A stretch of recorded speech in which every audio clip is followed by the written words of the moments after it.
ओम शांति। 23/10/2022 प्रातः मुरली। ओम शांति। अव्यक्त बाप दादा रिवाइस 13/10/92 मध्य। आज मुरली की टॉपिक है नंबर 1 बनना है तो ज्ञान और योग को स्वरूप में लाओ। आज मुरली के टॉपिक में बाबू ने कहा है नंबर 1 बनना है तो ज्ञान और योग को स्वरूप में लाओ। आज सत शिक्षक अपनी श्रेष्ठ शिक्षा धारण करने वाले गॉडली स्टूडेंट्स को देख रहे हैं कि हर एक ईश्वरीय विद्यार्थी ने इस ईश्वरीय शिक्षा को कहाँ तक धारण किया है। पढ़ाने वाला एक है, पढ़ाई भी एक है, लेकिन पढ़ने वाले पढ़ाई में नंबरवार है।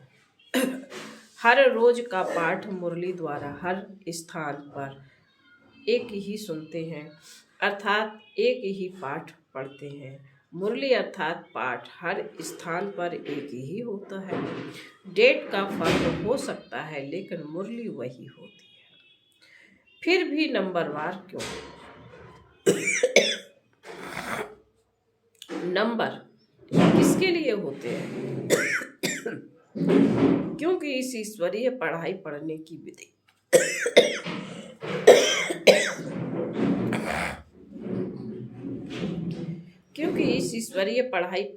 विधि सिर्फ सुनना नहीं है, लेकिन हर महाभारत स्वरूप में लाना है। तो सुनना सबका एक जैसा है, लेकिन स्वरूप बनने में नंबरवार हो जाते हैं। लक्ष्य सभी का एक ही रहता है कि मैं नंबर 1 बनूं, ऐसा लक्ष्य है ना। लक्ष्य नंबर 1 का है, लेकिन रिजल्ट में नंबरवार हो जाते हैं, क्योंकि लक्ष्य को लक्षण में लाना, इसमें लक्ष्य और लक्षण में फर्क पड़ता है। इस पढ़ाई में सब्जेक्ट भी ज़्यादा नहीं, 4 सब्जेक्ट को धारण करना है। इसमें मुश्किल क्या है? और चारों ही सब्जेक्ट का 1-2 के साथ संबंध है। अगर एक सब्जेक्ट ज्ञान संपूर्ण विधि पूर्वक धारण कर लो, अर्थात ज्ञान के एक एक शब्दों को स्वरूप में लाओ, तो ज्ञान है ही मुख्य 2 शब्दों का, जिसको रचयिता और रचना व अल्प और वेग कहते हो। रचयिता बाप की समझ आ गई है, अर्थात परमात्म परिचय संबंध स्पष्ट हो गया, और रचना अर्थात पहली रचना मैं श्रेष्ठ आत्मा हूँ, और दूसरा मुझ आत्मा का इस बेहद की रचना, अर्थात बेहद के ड्रामा में सारे कल्प में क्या क्या पार्ट है। यह सारा ज्ञान तो सभी को है ना, लेकिन श्रेष्ठ आत्मा स्वरूप बन हर समय श्रेष्ठ पार्ट बजाना, इसमें कभी याद रहता है, कभी भूल जाते हैं। अगर इन 2 शब्दों का ज्ञान है, योग भी इन 2 शब्दों के आधार पर है ना। ज्ञान से योग का स्वतः ही संबंध है। जो ज्ञानी तू आत्मा है वह योगी तू आत्मा अवश्य ही हो। तो ज्ञान और योग का संबंध हुआ ना, और जो ज्ञानी और योगी होगा वही धारणा श्रेष्ठ होगी या कमजोर होगी? श्रेष्ठ स्वतः होगी ना, सहज होगी ना, कि धारणा में मुश्किल होगी।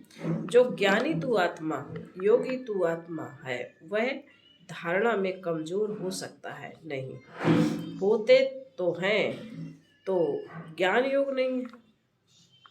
ज्ञानी है, लेकिन ज्ञानी तू आत्मा वह स्थिति नहीं है। योग लगाने वाले हैं, लेकिन योगी जीवन वाले नहीं हैं। जीवन सदा होती है, जीवन सदा होती है, और जीवन नेचुरल होती है। योगी जीवन अर्थात ओरिजिनल नेचर योगी की 63 जन्मों के विस्मृति के संस्कार व कमजोरी के संस्कार ब्राह्मण जीवन में कहाँ कहाँ मूल नेचर वन पुरुषार्थ में विघ्न डालते हैं। कितना भी स्वयं व दूसरा अटेंशन खिंचवाता है कि यह परिवर्तन करो, वह स्वयं भी समझते हैं कि यह परिवर्तन होना चाहिए, लेकिन जानते हुए भी, चाहते हुए भी क्या कहते हो, चाहते तो नहीं है लेकिन मेरी नेचर है, यह मेरा स्वभाव है।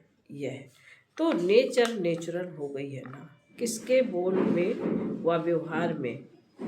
ज्ञान संपन्न व्यवहार व योगी जीवन प्रमाण व्यवहार व बोल नहीं होते हैं तो वो क्या कहते हैं? यही बोल बोलेंगे कि मेरा नेचुरल बोल ही ऐसा है, बोलने का टोन ही ऐसा है। वह कहेंगे मेरी चाल चलन ही आर्टिफिशियल व गंभीर है। नाम अच्छे बोलते हैं, जोश नहीं, लेकिन ऑफिशियल्स, हाँ बाबा ने कहा यहाँ पर बोलने का टोन ही ऐसा है। वह कहेंगे मेरी चाल चलन ही ऑफिशियल्स है व गंभीर है। नाम अच्छे बोलते हैं, जोश नहीं है, लेकिन ऑफिशियल्स है। तो चाहते भी समझते भी नेचर नेचुरल वर्क कार्य करती रहती है, उसमें मेहनत नहीं करनी पड़ती है। ऐसी जो ज्ञानी जीवन व योगी जीवन में रहते हैं तो ज्ञान और योग संपन्न हर कर्म नेचुरल होते हैं। अर्थात ज्ञान और योग यही उनकी नेचर बन जाती है, और नेचर बनने का कारण श्रेष्ठ कर्म, युक्ति युक्त कर्म नेचुरल होते रहते हैं। तो समझा, नेचर नेचुरल बना देती है तो ज्ञान और योग मूल नेचर बन जाए, इसको कहा जाता है ज्ञानी जीवन, योगी जीवन वाला। ज्ञानी सभी हो, योगी सभी हो, लेकिन अंतर क्या है? बावन का ज्ञानी सभी हो, योगी सभी हो, लेकिन अंतर क्या है? एक है ज्ञान सुनने सुनाने वाले, यथाशक्ति जीवन में लाने वाले। दूसरे हैं ज्ञान और योग को हर समय अपने जीवन की नेचर बनाने वाले। विद्यार्थी सभी हो, लेकिन यह अंतर होने के कारण नंबरवार बन जाते हैं। जिसकी नेचर ही ज्ञानी योगी की होगी, उसकी धारणा भी नेचुरल होगी। नेचुरल स्वभाव और संस्कार ही धारणा स्वरूप होंगे। बार बार पुरुषार्थ नहीं करना पड़ेगा कि इस गुण को धारण करूं, उस गुण को धारण करूं, लेकिन पहले फाउंडेशन के समय ही ज्ञान और योग धारणा को अपनी जीवन बना दिए। इसलिए यह तीनों सब्जेक्ट ऐसी आत्मा की स्वतः और स्वाभाविक अनुभूतियां बन जाती हैं। इसलिए ऐसी आत्माओं को सहज योगी, सहज ज्ञानी, सहज धारणा मूर्त कहा जाता है। तीनों सब्जेक्ट का कनेक्शन है। जिसके पास इतनी अनुभूतियों का खजाना संपन्न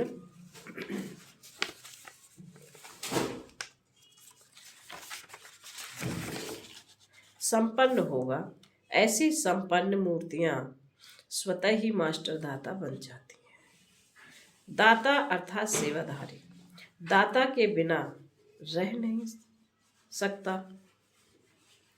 दातापन के संस्कार से स्वतः ही सेवा का सब्जेक्ट प्रैक्टिकल में सहज हो जाता है। तो चारों का ही संबंध हो ना। कोई कहे कि मेरे में ज्ञान तो अच्छा है लेकिन धारणा में कमी है, तो उसको ज्ञानी कहा जाएगा? ज्ञान तो दूसरों को भी देते हो ना, तब तो देते हो। एक है समझना, दूसरा है स्वरूप में लाना। बावन का एक है समझना, दूसरा है स्वरूप में लाना। समझने में भी सभी होशियार हैं, समझाने में भी सभी होशियार हैं, लेकिन नंबर 1 बनना है तो ज्ञान और योग को स्वरूप में लाओ। फिर नंबरवार नहीं होंगे, लेकिन नंबर 1 होंगे। तो सुनाया कि आज सत्य शिक्षक अपने चारों ओर के ईश्वरीय विद्यार्थियों को देख रहे थे। तो क्या देखा? सभी नंबर 1 दिखाई दिए व नंबर वार दिखाई दिए। क्या रिजल्ट होगी? वह समझते हो कि नंबर 1 तो एक ही होगा, हम तो नंबर वार में ही आएंगे। फर्स्ट डिवीजन में तो आ सकते हो ना, उसमें एक नहीं होता है, तो चेक करो, अगर बार बार किसी भी बात में स्थिति नीचे ऊपर होती है, अर्थात बार बार पुरुषार्थ में मेहनत करनी पड़ती है। इससे सिद्ध है कि ज्ञान की मूल सब्जेक्ट के दो शब्द हैं, रचता और रचना। रचना की पढ़ाई को स्वरूप में नहीं लाया है, जीवन में मूल संस्कार के रूप में व मूल नेचर के रूप में व सहज स्वभाव के रूप में नहीं लाया। ब्राह्मण स्वरूप, ब्राह्मण जीवन का नेचुरल स्वभाव संस्कारी ही योगी जीवन, ज्ञानी जीवन है। जीवन अर्थात निरंतर, सदा। 8 घंटा जीवन, 8 घंटा जीवन है, फिर 4 घंटा नहीं, ऐसा नहीं होता है।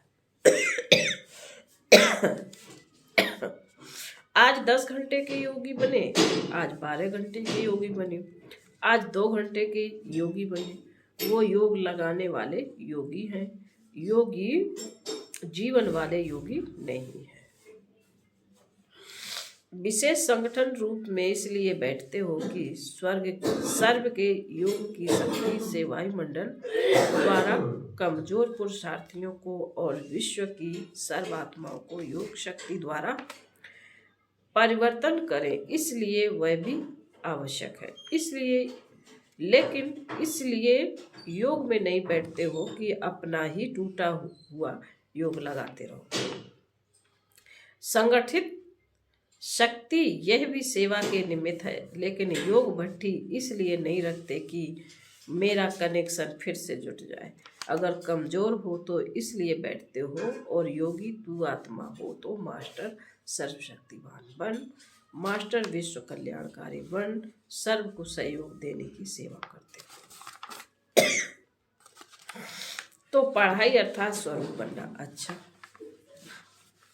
बाबा ने कहा आज दीपावली मनाने आए हैं। मनाने का अर्थ क्या है? दीपावली में क्या करते हो? दीप जलाते हो। आजकल तो लाइट जलाते हैं, और लाइट पर कौन आते हैं? परवाने। और परवाने की विशेषता क्या होती है? फिदा होना। तो दीपावली मनाने का अर्थ क्या हुआ? तो फिदा हो गए हो, या आज होना है, हो गए हो, या होना है, हो गए हैं। तो दीपावली तो मना ली, फिर क्यों मनाते हो? जब फिदा हो गए तो दीपावली मना लिया कि बीच बीच में चक्कर लगाने जाते हो, फिदा हो गए हैं, लेकिन थोड़े पंख अभी हैं, उससे थोड़ा चक्कर लगा लेते हो। तो चक्कर लगाने वाले तो नहीं हो ना। चक्कर लगाना अर्थात किसी न किसी माया के रूप से टक्कर खाना। माया से टक्कर खाते हो या माया को हार खिलाते हो, वह कभी विजय प्राप्त करते हो, कभी टक्कर खाते हो। दीपमाला यह अपना ही यादगार मनाते हो। आपका यादगार है ना, कि मुख्य आत्माओं का यादगार है। आप देखने वाले हो, आप सबका यादगार है। इसलिए आजकल बहुत अंदाज में दीपक के बजाय छोटे छोटे बल्ब जगा देते हैं। दीपक जलाएंगे तो संख्या फिर भी उससे कम हो जाएगी, लेकिन आपकी संख्या तो बहुत है ना, तो सभी की याद में अनेक छोटे छोटे बल्ब जगमगा देते हैं। तो अपना यादगार मना रहे हैं। जब दीपक देखते हो तो समझते हो यह हमारा यादगार है। स्मृति आती है, यही संगम युग की विशेषता है। जो चैतन्य दीपक अपना जड़ यादगार दीपक देखते हो, चैतन्य में स्वयं हो और जड़ यादगार देख रहे हो। ऐसे तो जिस दिन दीपावली मनाओ उस दिन ही वास्तविक तिथि है। यह तो दुनिया वालों ने तिथि फिक्स की है, लेकिन आपकी तिथि अपनी है। इसलिए जिस दिन आप ब्राह्मण मनाओ वही सच्ची तिथि है। इसलिए कोई भी तिथि फिक्स करते हो तो किससे पूछते हैं? ब्राह्मणों से ही निकालते हैं। तो आज बाप दादा सभी देश विदेश में सदा जगे हुए दीपकों को दीपमाला की मुबारक दे रहे हैं, बधाई दे रहे हैं। दीपमाला मुबारक अर्थात माला माल संपन्न बनने की मुबारक।